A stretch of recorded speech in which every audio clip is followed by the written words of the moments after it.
오늘부터는 에스더서 강해를 합니다. 제가 몇 년 전에 이 에스더서를 하다가 코로나 때문에 하다가 멈췄던 말씀입니다. 다시 처음부터 말씀을 준비해서 진행하겠습니다. 오늘 말씀은 에스더서의 배경입니다. 우리 성도들은 이 성경에서 이 이스라엘이 가나안 정복하고 그리고 다윗 왕, 솔로몬 왕까지 이야기는 대부분 알지만 사실은 성경의 절반 이상이 그 이후에 있었던 이 바벨론, 페르시아 그 사건이 성경 이후에 굉장히 길게 기록되어 있습니다.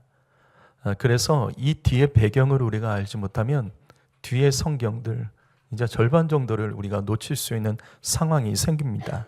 자, 먼저 역사를 한번 볼까요? 이 이스라엘은 원래 왕이 없었습니다. 하지만 이 사무엘 때 백성들이 왕을 요구합니다. 왜 왕을 요구하냐면 이스라엘 옆에 다른 나라들은 다 왕이 있었습니다. 왕이 있다 보니까 왕을 중심으로 백성들이 하나로 모여서 강대국이처럼 힘이 센 것처럼 느꼈습니다. 하나님은 원치 않았지만 백성들이 고집부렸기 때문에 그래서 왕이 시작됩니다. 그 첫 번째 왕이 사울 왕입니다.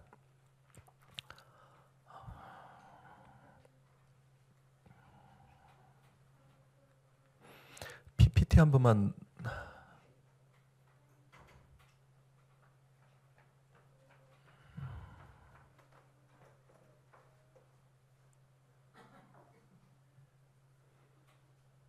네, 첫 번째 왕이 사울 왕입니다. 그리고 다윗, 솔로몬, 우리 여기까지는 잘 알죠. 4대 왕 르호보암이 등장합니다. 이때 이스라엘이 남과 북으로 분열이 됩니다. 우리나라랑 똑같이 남과 북으로 분열됩니다. 그래서 이때 분열된 이유는 솔로몬 왕이 말년에 지었던 그 죄 때문입니다. 하나님의 방법이 아닌 이 솔로몬이 사람의 방법으로 국가를 평안하게 유지하려고 주변 나라의 여러 왕들의 공주들과 정략 결혼을 합니다. 그래서 여기 사무엘상 11장 3절 말씀 보시면 자, 왕후가 700명이고 첩이 300명 총 1000명의 아내를 이 솔로몬이 맞이하게 됩니다. 그런데 문제는 이스라엘을 제외한 모든 나라는 하나님을 모르는 나라입니다. 그래서 이렇게 정략 결혼을 통해서 각 나라의 공주들, 귀족들이 각 나라의 우상들을 가지고 이스라엘로 들어오게 됩니다. 그래서 이스라엘은 솔로몬 시절에 온 세상의 우상이 다 들어옵니다. 그런데도 솔로몬은 이스라엘의 우상이 가득한 것에 대한 심각성과 경각심을 인지하지 못했습니다. 왜냐하면 솔로몬 당시 이스라엘은 다윗 때문에 너무나도 잘 살았습니다. 넘기지 마세요. 제가 넘길게요.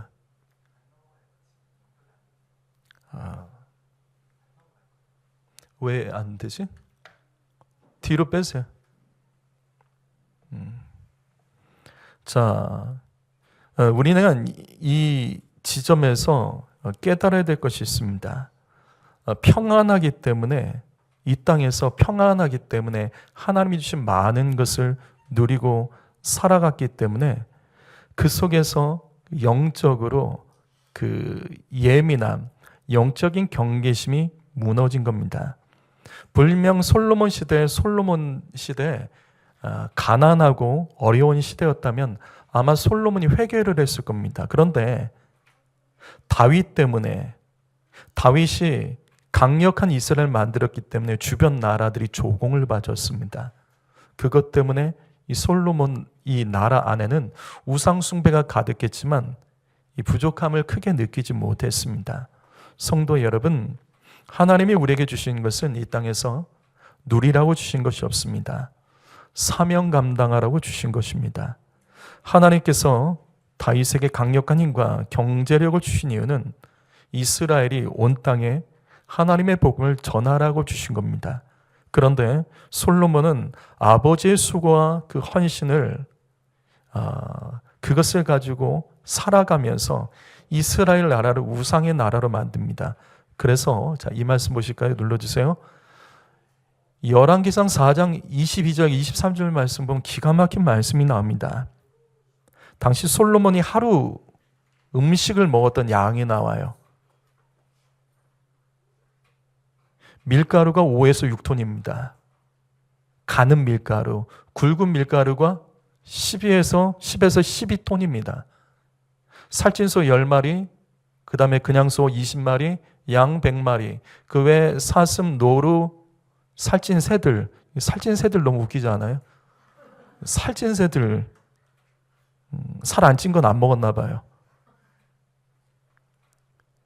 이 엄청난 양을 하루에 먹는 거예요.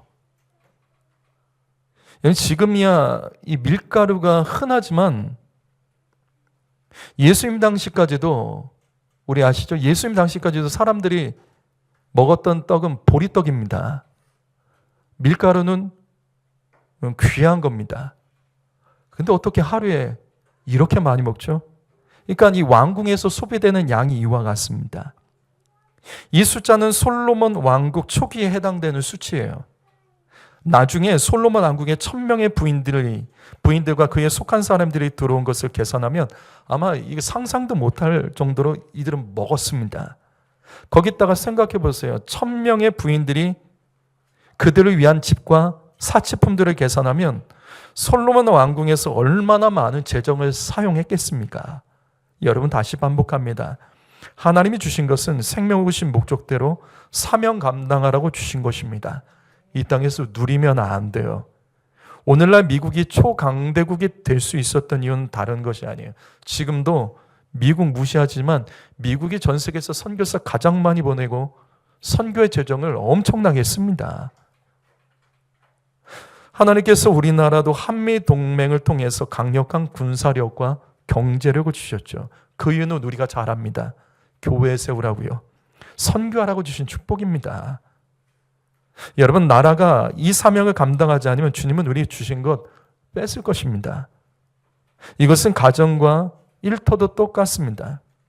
여러분, 하나님이 주신 시간, 건강, 재능, 재정, 여러분은 어떻게 사용하십니까? 여러분 반드시 기억하세요. 교회 세우고 복음 전한 일에 쓰셔야 됩니다. 하나님이 주신 것은 교회와 주님의 나라를 위해서 사용한다면 하나님께서 분명 더 주십니다. 이건 분명해요. 그렇지 않으면 반드시 어딘가 구멍이 새고 열심히 살아가는데도 이상하게 채워지지 않을 거예요. 성도 여러분, 우선순위 놓치지 마십시오. 솔로몬이 이걸 놓쳤습니다. 그러나 무엇보다도 눌러주십시오. 솔로몬은 구약성경 시편 여러 편과 잠언 말씀, 아가야 전도서까지 기록한 사람입니다. 무슨 말이냐면 솔로몬은 분명 믿음의 사람, 영적인 사람입니다. 그런데 이 솔로몬이 그 믿음의 한계가 뭐냐면 눌러주십시오. 그 아들 르호보암에게 신앙과 사명을 전수하지 못합니다. 그 결과 이스라엘이 분열되는 거예요.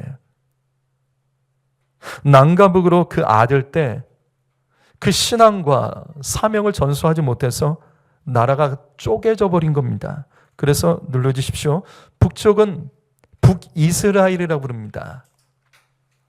그곳은 수도가 사마리아입니다.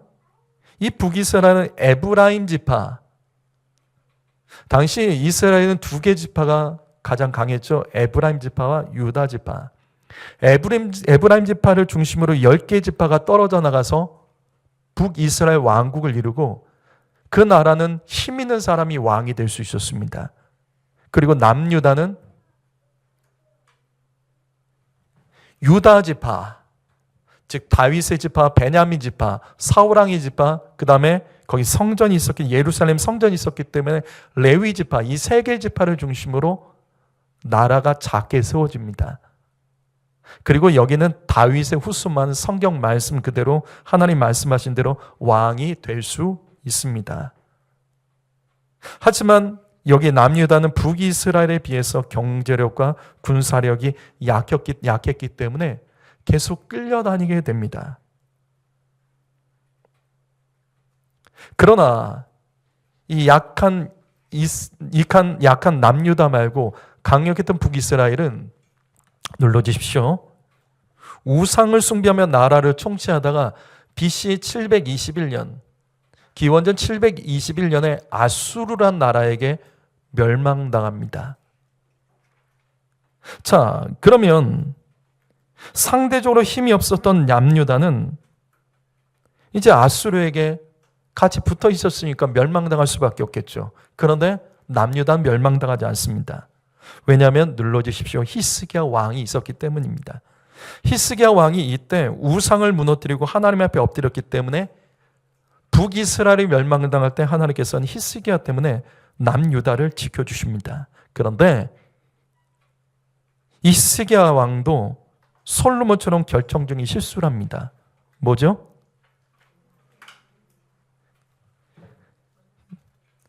자식에게 신앙을 전수하지 못합니다. 그 자식의 이름이 므낫세입니다. 원래 히스기야가 죽을 수밖에 없었던 사람이었는데 하나님께서 생명을 15년을 연장시켜 주시죠. 그 연장시켜 주시는 기간에 낳은 자식이 므낫세입니다. 너무나도 하나님 은혜로 살았던 시간에 하나님께서 주신 선물이 므낫세인데 그 아들을 신앙교육을 못 시켜요. 그래서 이 아들이 아버지랑 완전 반대가 돼요. 악해도 이런 악한 왕이 없습니다. 예루살렘 성전까지 더럽힙니다. 부모 여러분 신앙 중요하지만 자녀에게 신앙 전수 못하면 하나님 진노하십니다. 여러분, 우리의 자녀들은 하나님의 기업입니다. 이거를 꼭 명심하시고 여러분 어떻게든지 자녀들 어려서부터 말씀으로 가르치고 늙어서도 주님을 떠나지 않도록 책임지셔야 됩니다. 히스기야 애들 므낫세 때문에 하나님께서 결국 남유다를 멸망시켜버립니다. 이때라도 남유다 왕들이 그리고 백성들이 요나서의 느니웨 백성들처럼 엎드리고 하나님 앞에 회개하며 용서를 받았을 텐데 이들이 회개를 하지 않습니다. 그래서 그 남유다 멸망 직전에 있었던 선지자가 예레미야입니다. 예레미야 선지자의 별명이 눈물의 선지자예요. 계속 울면서 복음을 전하는 거예요. 회개하라고. 그런데 사람들이 예레미야 말을 듣지 않아요. 이때 거짓 선지자의 평안과 축복의 말씀에만 사람들이 아멘 하면서 예레미야가 복음을 전하면 예레미야를 때리고 옥에 가두게 됩니다. 그래서 예레미야 28장 6절에 이런 말씀이 있습니다. 읽어보시죠. 한번 세 번역으로 됐습니다. 읽어보죠. 시작.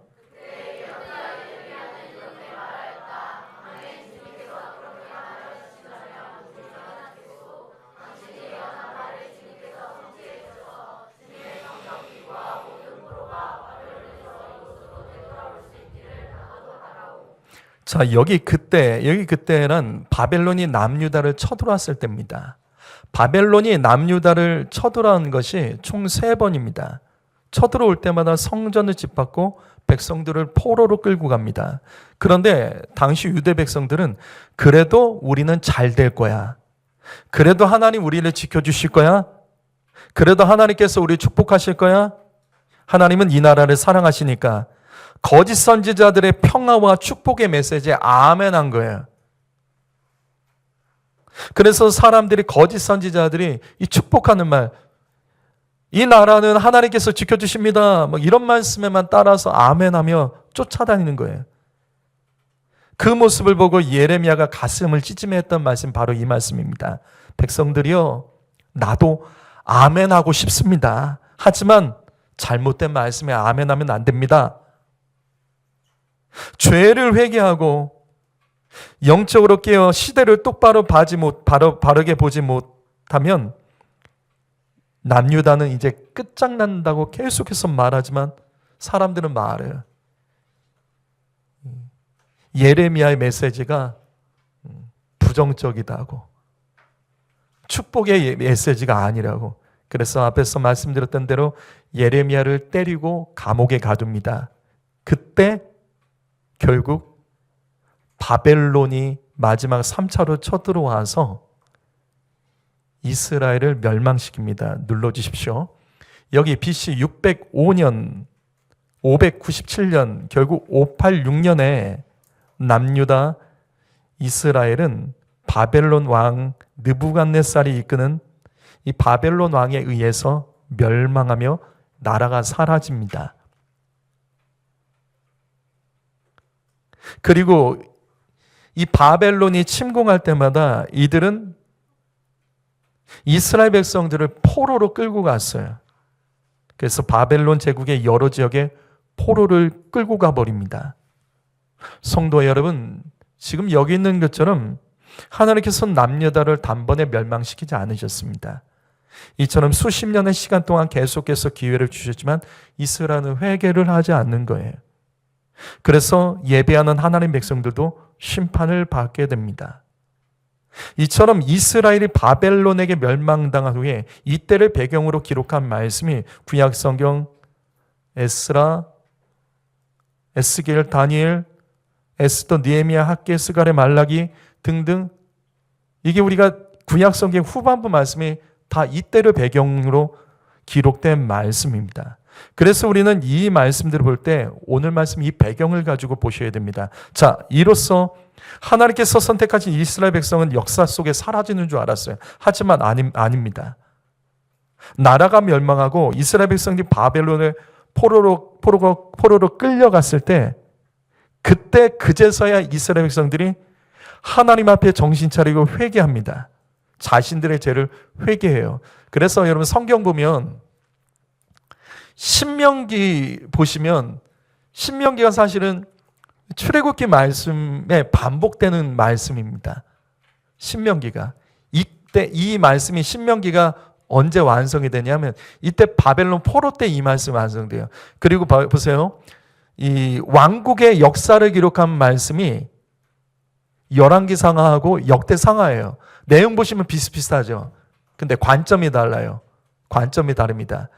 역대상하가 이게 이때 바벨론에게 이스라엘 멸망당한 후에 이스라엘 백성들을 회개하면서 다윗 왕들을 중심으로 다시 이스라엘의 회복을 소망하는 마음으로 다시 그 말씀이 열왕기 상하랑 내용이 비슷하지만 이게 좀 달라요. 그렇게 해서 다시 말씀을 편집을 하게 됩니다. 성도 여러분, 이때 이스라엘 백성들은 바벨론 포로로 끌려가서 그제서야 기회가 있었을 때 예배하지 않은 것, 엎드리지 않은 죄, 국가적인 사명을 감당하지 않은 죄, 하나님께서 사명 감당으로 주신 평안과 축복을 깨닫지 못한 것을 회개합니다.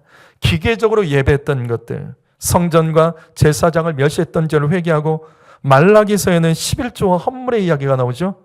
이 도둑질했던 거, 하나님께 드리지 않고 자기들이 먹었던 거, 이거를 다 그때 회개하며 하나님 앞에 엎드리게 됩니다. 자, 여러분 바로 이것입니다. 눌러주십시오. 복음은 회개입니다. 여러분 우리가 예수 믿는 거, 하나님 믿는 거 다른 거 아니에요. 복 받는 거 아니에요. 회개입니다. 회개가 먼저예요. 회개하면 회복받고, 회개하면 하나님께서 도와주시며, 회개하면 하나님께서 열어주시고, 회개하면 하나님께서 인도해 주십니다. 진짜 복음은 여러분 회개해요. 그런데 이때 이스라엘 백성들은 말로만 회개하지 않습니다. 바벨론 포로로 끌려갔지만 하나님의 백성들로서 우리가 정체성 잃지 말자. 그래서 자녀들의 신앙 교육을 위해서 각 지역에 이때 세워진 게 있습니다. 뭐죠? 이때 세운 게 회당입니다. 눌러주십시오. 자, 그래서 구약 성경에는 회당이 안 나오죠. 그렇죠? 근데 신약 성경 넘어가니까 갑자기 회당이 나와요. 이게 뭐냐면 이때 바벨론 포로로 끌려갔을 때 회당이 세워집니다. 회당에서 성경과 이스라엘 역사 그리고 히브리어를 가르칩니다. 그래서 바벨론 포로 70년이 지나서 이스라엘 백성들이 다시 이스라엘을 세울 때 이 민족성과 언어를 잊지 않고 자녀 세대에게 신앙 전수가 이루어졌기 때문에 다시 나라를 세울 수 있었던 겁니다. 그리고 이와 똑같은 동일한 원리로 현재까지도 이 유대인들 이게 왜 유대인 이스라엘 사람들이라고 하지 않고 유대인이라고 부르는 이유가 왜냐하면 우리 봤죠? 이스라엘이 남과 북으로 나눠졌을 때 북이스라엘은 먼저 멸망을 당합니다. 아수르에게. 그리고 이때 아수르의 이 식민 정책이 뭐냐면 민족을 섞어버려요. 그래서 혼혈이 돼버립니다. 그 혼혈된 사람들이 살아가는 그 중심의 땅 북이스라엘의 수도가 어디라고요? 그래서 신약시대 사마리아가 혼혈 민족이라고 해서 이 유대인들이 남유다 사람들, 남유다, 그러니까 유대인들이라고 부르는 이유가 그거예요. 이 사람들은 이 북이스라엘 사람들을 무시합니다. 자, 이렇게 회당이 세워져서 오늘날까지도 이 이스라엘 사람들은 어디를 가든지 그 민족성을 지키고 하나님 말씀을 그들이 붙들고 살아가게 됩니다. 자, 그런데 눌러주시죠.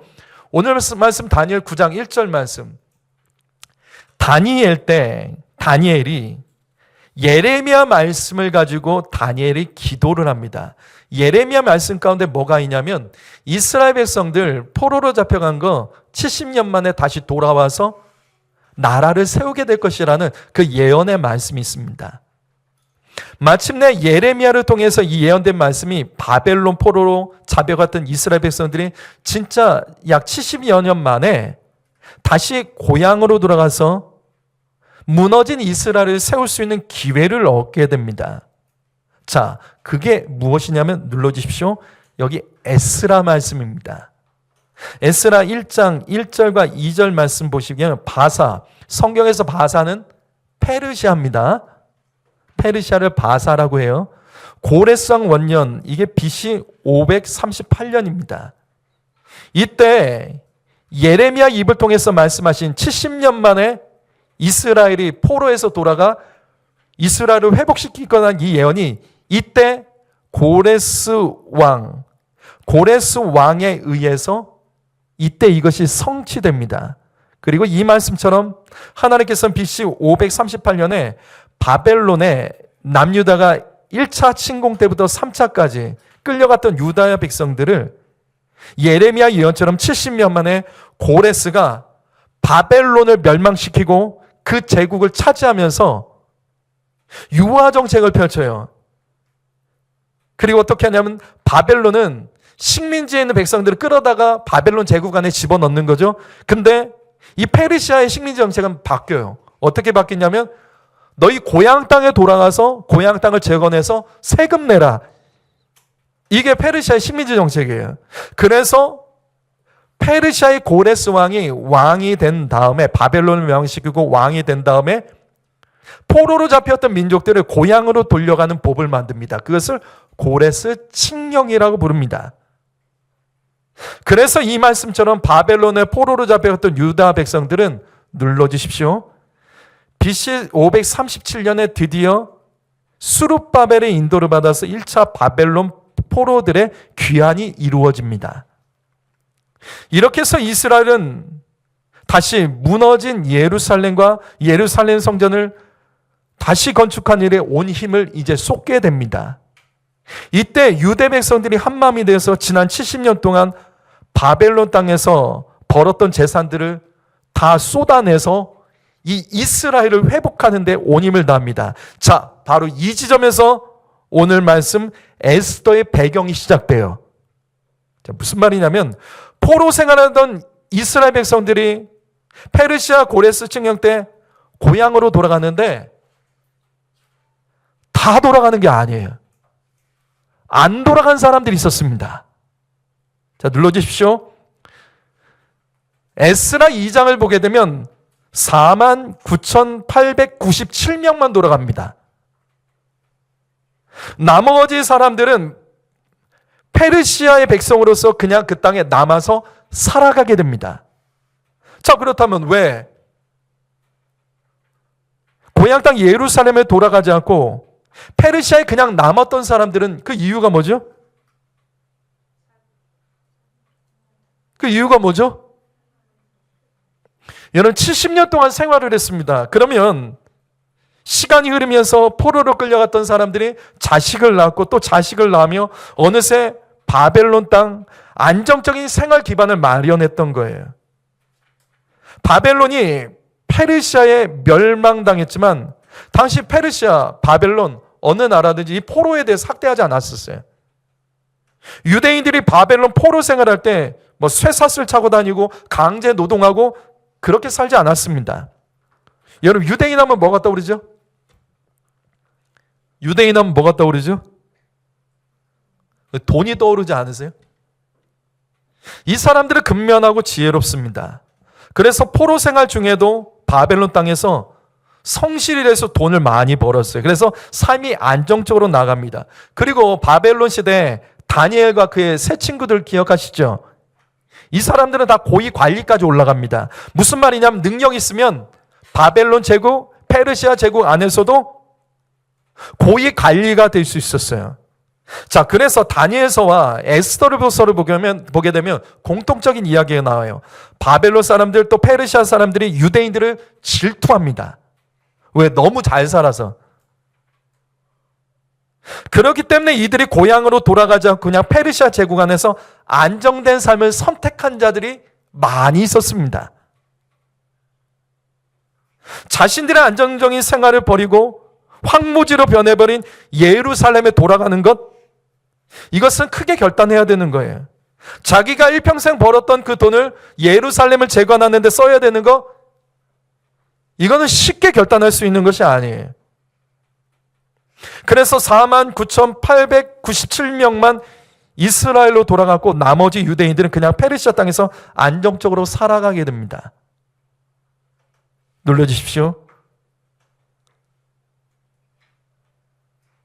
바벨론 포로 귀환으로 예루살렘에 돌아갔던 유대인들은 무너진 예루살렘과 성전을 다시 세우기 위하여 BC 536년부터 516년까지 20년간 수고를 합니다. 이 사람들이 돌아가서 이 약 5만 명의 사람이 돌아가서 20년간 대를 이어서 예루살렘 재건을 한다고요. 얼마나 힘들었을까요? 하지만 페르시아의 안정적인 삶을 살았던 사람들은 이걸 몰라요. 이거랑 상관없이 그들은 그냥 살아가는 거예요. 하지만 여기 예루살렘에 돌아갔던 사람들은 자신의 모든 것 다 바친 사람들이에요. 자, 바로 이것입니다. 눌러주십시오. 에스더서는 바벨론 포로 귀환을 하지 않고 바벨론에 남은 유대인들, 이 사람들은 어떻게 살았을까? 그 이야기가 이 말씀의 배경입니다. 하나님께서는 페르시아에 남아있는 유대인들도 함께 예루살렘으로 돌아가서 이 이스라엘과 예루살렘 성전을 세우기를 분명 주님이 원하셨죠. 그러나 여기 페르시아에 남은 유대인들은 안정적인 생활을 포기할 수가 없었습니다. 그래서 그냥 페르시아에 남았습니다. 어찌 보면 이들 얄밉죠. 이기적이죠. 남들은 사명감을 가지고 모든 것 포기하고 황무지 고향 땅에 돌아가 그 땅을 새롭게 건설하고 그 나라를 세워가는데 여기 있는 사람들은 편안하게 살고 있는 거예요. 에스더서가 바로 여기서 출발합니다. 예루살렘으로 포로 귀환하지 않은 이스라엘 백성들, 유대인들, 그냥 페르시아 제국에 남아서 안정적인 삶을 살려고 했던 자들, 그들은 어떻게 됐을까? 그런데 그들의 뜻대로 되지 않습니다. 예루살렘으로 돌아가지 않고 페르시아에 남아있던 유대인들이 큰 시련과 고난을 닥칩니다. 그것이 에스더서의 말씀의 내용이에요. 눌러주십시오. 에스더 3장 12절과 13절 읽어보죠. 읽어봅니다. 여기 말씀 읽어보죠. 시작.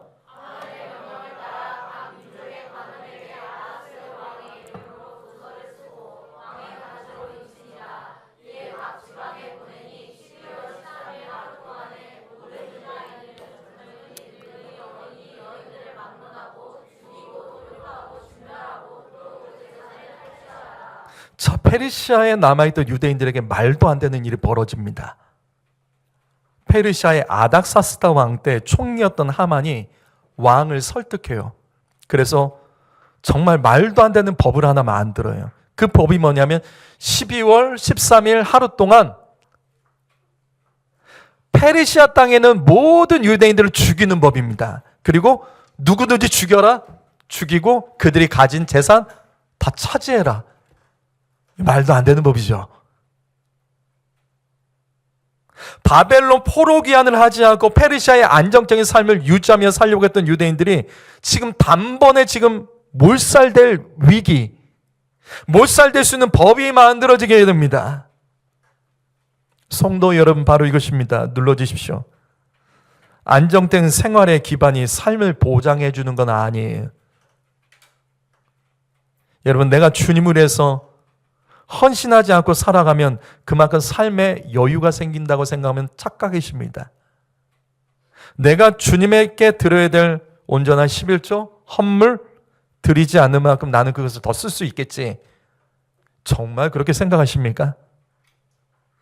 내가 사명 감당하지 않으면, 또 예배를 빼먹으면 나는 그만큼 시간의 여유가 생길 거야. 정말 그렇게 생각하십니까? 에스더서는 바로 그것이 아니라는 것을 우리에게 가르쳐줘요. 에스더서에서 하만은 페르시아에 남아있던 모든 유대인들을 단번에 죽이려고 합법적인 법을 세웁니다.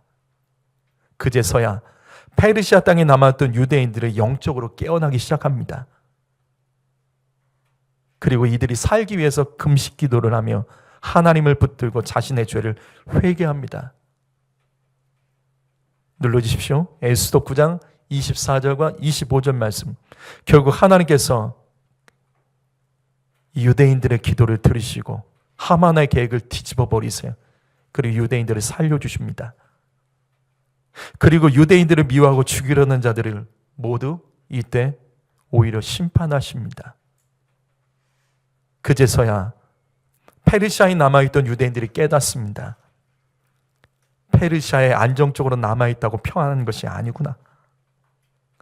힘들고 괴로워도 주를 위해 사는 것이 복되구나. 이때 깨달아요. 그래서 이 같은 민족적인 위기가 있은 후에 페르시아에 남아있던 유대인 중에 다시 눌러주십시오. 2차 포로 귀환이 이루어지게 됩니다. 이때는 에스라의 인도를 받아서 1754명이 돌아갑니다. 그리고 다시 3차 포로 귀환이 그 후에 14년 후에 BC 444년에 이번에는 느헤미야의 인도를 받아서 이때는 인원이 몇 명인지 기록되지 않았어요. 하지만 많은 유대인들이 이때 바벨론 포로 생활에서 이제 돌아가 예루살렘을 재건하며 이스라엘을 세우게 됩니다. 바로 그 다리 역할을 하게 되는 말씀이 바로 우리가 계속 볼 말씀, 에스더서 말씀입니다. 오늘 말씀 정리하죠. 눌러주십시오. 사도행전 20장 24절 말씀 읽어봅니다. 이 말씀 읽어봅니다. 시작.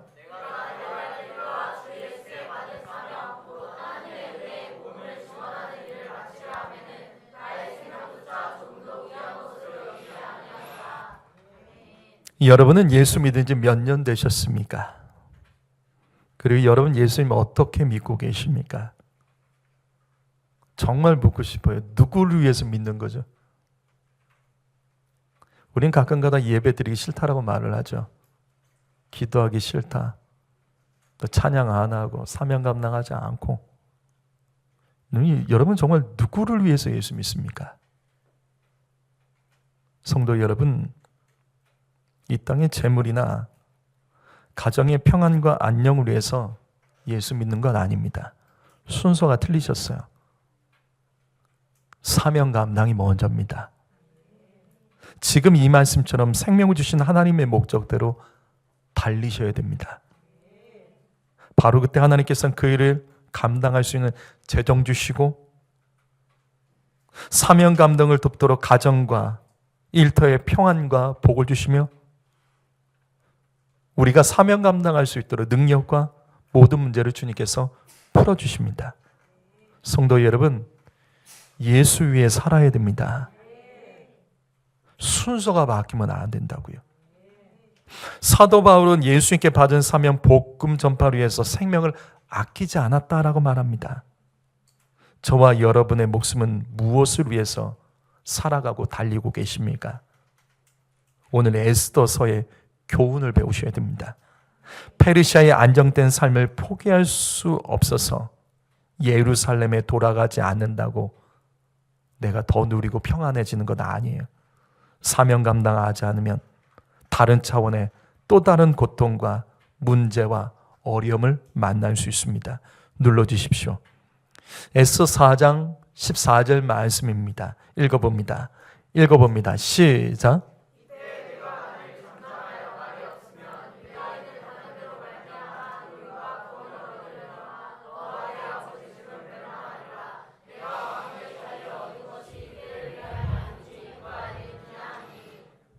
에스더서 안에 또 하나의 에스더의 배경이 나오죠.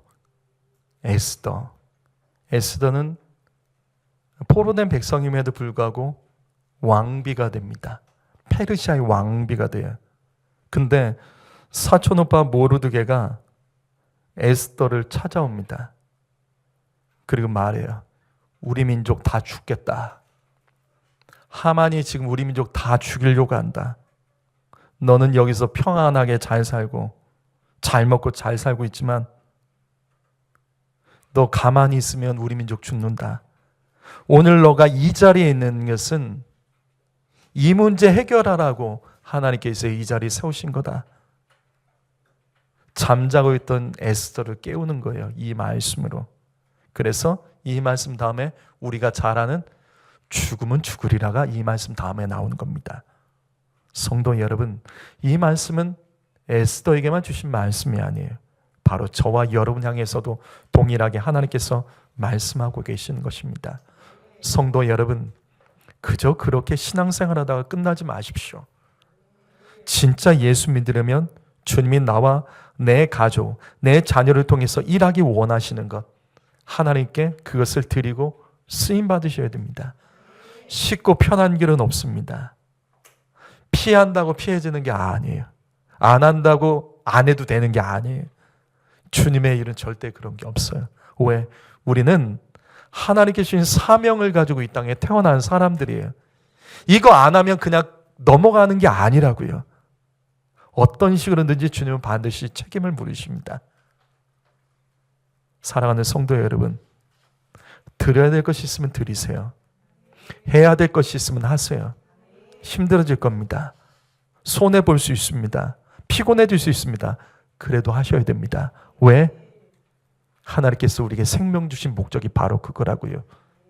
교회를 세우고 복음 전파를 위해서 기꺼이 예수를 믿고 계십니까? 아니면 내 마음의 평안, 가정의 평안을 위해서 여러분 예수 믿으십니까? 다시요, 순서가 틀리셨다고요. 사명이 먼저입니다. 그래서 하나님께서 저와 여러분을 이 교회로 부르신 겁니다. 기도하며 사명 감당하라고. 자녀 세대 놓치지 말고 동역자 삼으라고. 그래서 이 자녀 세대를 위해 몸부림치는 교회로 주님께서 부르신 겁니다. 전 세계에서 가장 예배드리기 좋고, 그래서 너무 예배드리기 좋아서 졸고 있는 성도들, 너무 편하게 예배드려서 기분 나쁘면 예배 안 드리는 성도들,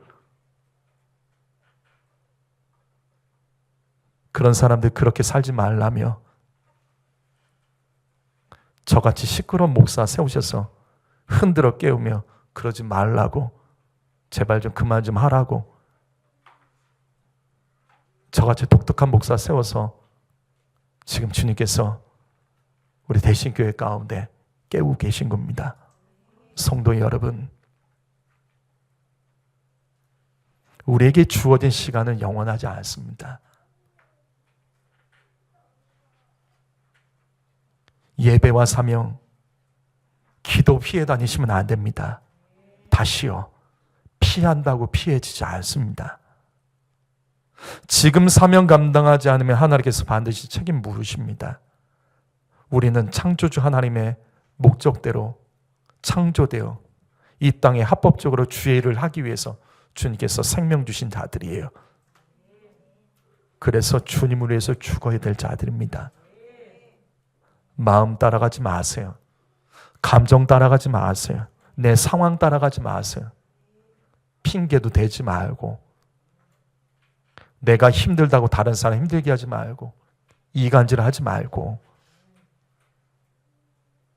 나는 죽고 내 안에서 주님께서 나를 통해 일하시도록 드려진 인생이 되어야 됩니다. 오늘 이 에스더 말씀을 통해서 이 땅에 내가 원하는 대로 되는 것이 하나도 없다는 것과 이 땅에 내가 피할 수 있는 것은 하나도 없다는 것을 기억하며, 성도 여러분, 오늘 주님께서 이 말씀을 듣게 하신 그 이유 목적대로 다시 믿음으로 결단하며 주님을 위하여 죽도록 충성하며 쓰임받는 인생, 가정, 일터, 저와 여러분의 모든 것 다 주님께 올려드리는 인생 되기를 예수님의 이름으로 축복합니다. 기도하겠습니다.